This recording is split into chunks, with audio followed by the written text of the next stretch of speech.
揉面5分钟就可以做的香肠面包，味道却比买的还要好吃。如果你学不会，来找我。把屏幕上的所有食材倒在一起，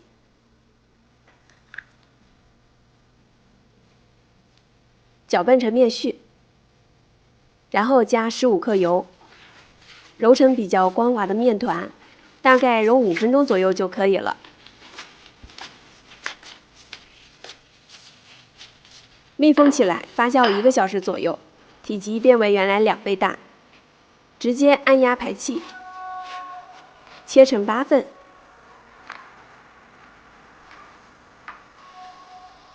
向中间收拢面团，整理出光滑的一面，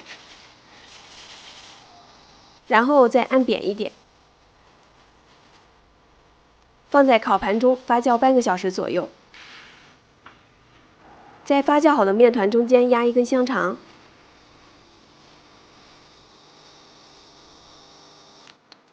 表面挤上番茄酱，烤箱提前预热，175度烤15分钟就可以。柔软咸香，小朋友连连称赞，一口气吃了3个才罢休。后期会分享更多简单易做的面包食谱，请持续关注，我们下期再见。